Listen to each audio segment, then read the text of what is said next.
Good morning, my dear juniors. I hope you all are fine. The blessings of God.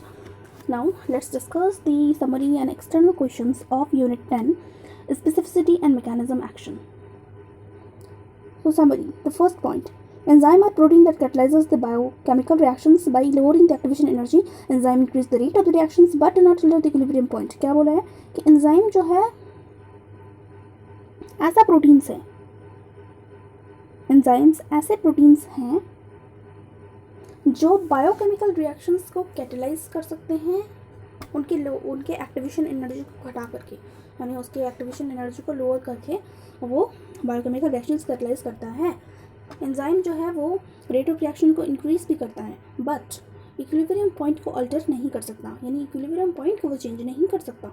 Enzyme facilitate the coupling of energy releasing exothermic reaction to energy requiring endergonic reactions. Enzyme क्या facilitate करता है? एक्सर्गोनिक reaction को facilitate करता है. Enzyme जो है वो energy releasing exergonic reactions को फैसिलिटेट करता है to energy requiring endergonic reactions. So enzyme facilitate the coupling of energy releasing endergonic reactions to energy requiring endergonic reactions, यानी वो energy releasing endergonic exergonic reaction से energy requiring endergonic reactions के बीच में coupling को facilitate करता है, coupling facilitates करता है. Enzyme are highly specific with respect to the nature of reactions as well as their substrate. Yes, we have already discussed this that enzymes are highly specific in nature.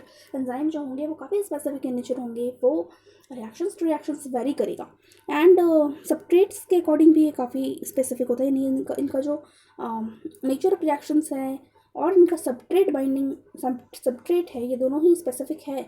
Enzyme substrate specificity has been explain by the lock and key and induced fit hypothesis. तो एक ऐसा hypothesis से ये explain हुआ है, वो याद रखना है, and that is the induced fit hypothesis. Induced fit hypothesis से एंजाइम जो है हाईली स्पेसिफिक है एंड उसकी स्पेसिफिसिटी एक्सप्लेन हुआ है.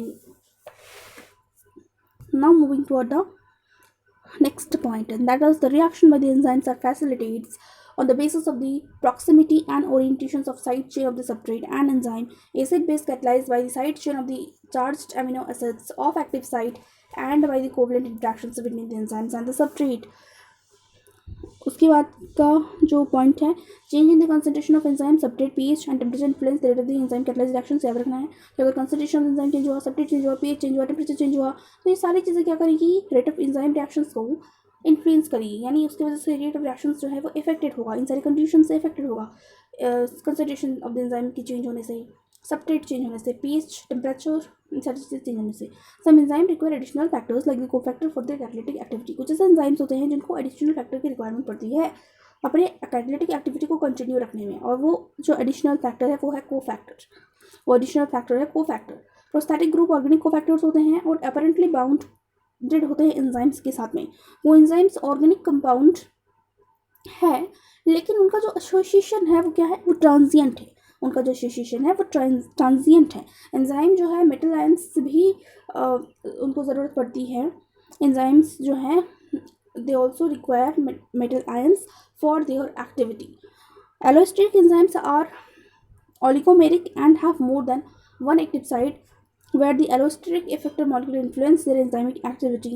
Influence of one substrate binding on subsequent substrate binding is known as cooperatively. तो allosteric enzyme बोल रहा है कि oligomeric होता है और एक से ज़्यादा active site उनमें पाया जाता है.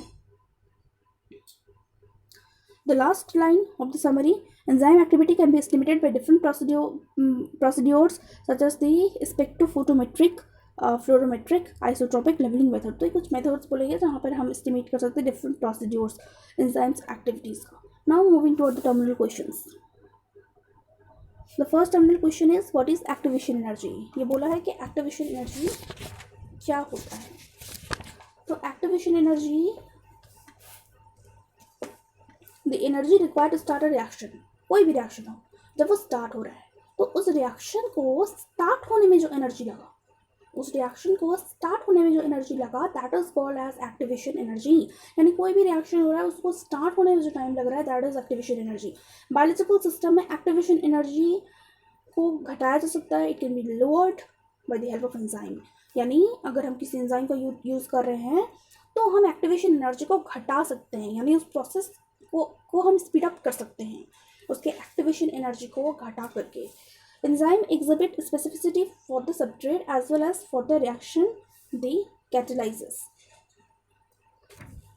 So, second question है, discuss briefly the variations in the degree of enzyme specificity. इसने बोला है कि हमें बताना है कि enzyme specific है, वो वाली उसको हमको डिस्कस करना है about the specificity of the enzyme. तो enzyme जो है वो specificity रखता है एक हाइपोथेसिस के थ्रू, जो हमें अभी जस्ट डिस्कस किया उस हाइपोथेसिस को, that is lock and key induced fit hypothesis. And फिर वो किसके लिए ऐसा स्पेसिफिक होता है, that is the substrate for the reactions the catalyse and also for the specificity within the particular group of enzymes and examples of proteolytic enzyme can be given. ठीक, तो हमने तो अभी अच्छे से पढ़ा कि वो क्या क्या चीज़ें हो सकती हैं. वो हो सकता है सबसे पहले तो सबस्ट्रेट हो सकता है, सबस्ट्रेट के लिए वो हाईली स्पेसिफिक इन नेचर हो सकता है जिस सबस्ट्रेट के साथ में वो बाइंड कर रहा है, इजंट इट. एंड देन फिर उसका एंजाइम भी हो सकता है.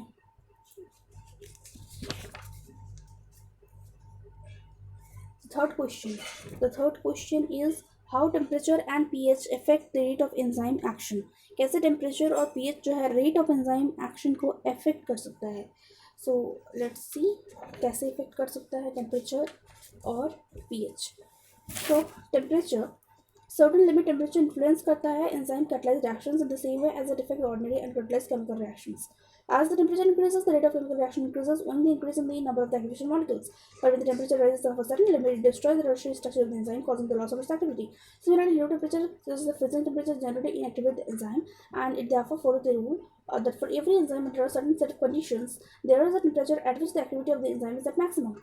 And this is known as optimum temperature. And most enzymes are denatured above 50 degrees centigrade. Optimum temperature for mammals and birds are about 35 degrees to 40 degrees centigrade, whereas in case of plants and other animals, it is between 20 to 35 degrees centigrade. Some prokaryotes and certain fishes found in Antarctica regions are exceptionally in that they are adapted to life in a hot spring and at freezing cold temperature, and they have optimum temperature of over 80 degree centigrade and below freezing point respectively. देखो कैसे effect करता है.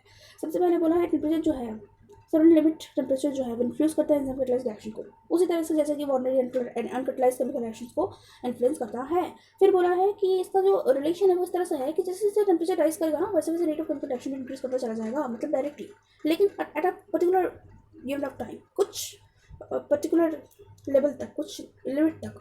और वो limit जब cross कर जाए तब ये रूल वैलिड नहीं होगा. यानी एक सर्टेन लिमिट तक ही जैसे जैसे टेम्परेचर राइज करेगा हमारा रेट ऑफ रिएक्शन इंक्रीज करता चला जाएगा, और उसके बाद में एक मैक्सिमम टेम्परेचर, जहाँ तक हमारा टेम्परेचर राइज किया है एक मैक्सिमम पॉइंट, सो उसको हम बोलेंगे एक मैक्सिमम टेम्परेचर जहाँ पे given set of conditions there is a temperature at which the activity of the enzyme is maximum. So एक ऐसा टेम्परेचर जहाँ पे एंजाइम की एक्टिविटी मैक्सिमम हो, एक ऐसा टेम्परेचर जहाँ पे वो मैक्सिमम इफेक्ट पे हो, that will be called as optimum temperature. उसको हम लोग क्या बोलेंगे, ऑप्टिमम टेम्परेचर बोलेंगे. और वो ऑप्टिमम टेम्परेचर से अबव अगर जाए, मोस्ट ऑफ द एंजाइम अगर उसके अबव गया तो वो डिनेचर हो सकता है. तो वो ऑप्टिमम टेम्परेचर किसके लिए क्या है, वो optimum temperature mammals and birds के लिए. तो वो जिससे ऊपर अगर जाने से डिनेचर हो जाता है, that is 50 degree centigrade. Most of the enzymes के ऊपर अगर जाते हैं तो वो डिस्ट्रॉय हो जाते हैं. एंड फिर उसका ऑप्टिमम टेम्परेचर दिया गया है वेरियस एनिमल्स के लिए एंड प्लांट्स के लिए एक्सेट्रा. तो जिसमें प्लांट्स एंड अदर एनिमल्स के लिए 20 degree centigrade to 35 degree centigrade है. मैमल्स एंड बर्ड्स के लिए 35 डिग्री टू 40 डिग्री सेंटीग्रेड है. एंड अगर हम बात करें अंटार्कटिका की फिशेस प्रोकैरियोट्स के बारे में, एंड तो उनमें एक्सेप्शंस रूल अप्लाई होता है because they are adapted to the hot spring and freezing cold temperature. and बाकी अगर हम optimum temperature की बात करेंगे, below the freezing बात करेंगे तो that will be over 80 degree centigrade and below freezing point respectively. now अब हम देखेंगे इफेक्ट ऑफ pH का क्या इफेक्ट है. Characteristically, each enzyme has a pH value at which the reaction rate is optimum, usually within the pH range 7 to plus minus 1.5, and this is known as optimum pH, at which a certain enzyme causes a reaction to progress most rapidly. On each side of the pH value, the reaction is decreased, and at a certain pH value, on both the sides of the enzyme may be inactivated or even denatured. So therefore, while studying enzyme, buffers are used to keep the enzyme at an optimum pH. pH का भी जो effect है वो temperature की जैसे ही, जैसे temperature में भी था एक ऐसा टेम्परेचर जहाँ पे वो मैक्सिमम एक्टिविटी तक पहुँच जा रहा था, जिसको हम लोग बोल रहे थे ऑप्टिमम टेम्परेचर। पीएच में भी वैसे ही एक ऐसा पीएच जहाँ पे वो अपने मैक्सिमम रिएक्शन रेट तक पहुँच जाए, that will be the optimum pH. और वो ऑप्टिमम पीएच है 7 से 1.5 तक ही उसका रेंज है, ठीक। और अगर ऐसा हुआ कि pH value of the reaction decrease की and certain pH value on both the side of the enzyme may be inactivated or even denatured, so वो denatured भी हो सकता है, inactivate भी हो सकता है। और वही बोल रहा है कि ये जो है बफर रखा गया है इस वजह से, ताकि एंजाइम जो है ऑप्टिमम पीएच को मेंटेन करके रखे, ऑप्टिमम पीएच जो है उसको मेंटेन रहे, इस वजह से हम बफर्स का भी यूज़ करते हैं। while majority of the enzyme functions optimally around neutral pH value, so some enzymes like the pepsin and stomach is unusual have low optimum pH. so majority of the enzyme जो है वो अपना optimum value में ही around रहते हैं। But अगर हम बात करें पेप्सिन की which is found the stomach, so उसका यूजुअली लो ऑप्टिमम पीएच होता है, यानी मैक्सिमम मेजॉरिटी का अराउंड न्यूट्रल पीएच वैल्यू होता है ऑप्टिमम। लेकिन अगर पेप्सिन की बात करें स्टमक में, तो it is usually low optimum pH. Effect of pH on the rate of reactions, catalyzed reactions, proteolytic enzyme pepsin has low optimum pH. And now एक बहुत ही important सा graph which is not a part of this question but is important, so I'm explaining this. This one is the x-axis and this one is the y-axis, and here we have the rate of reaction in the y-axis, and here we have pH in the x-axis, and this one is 1, 3, 5, 9. So this is the graph. This is the graph of pepsin.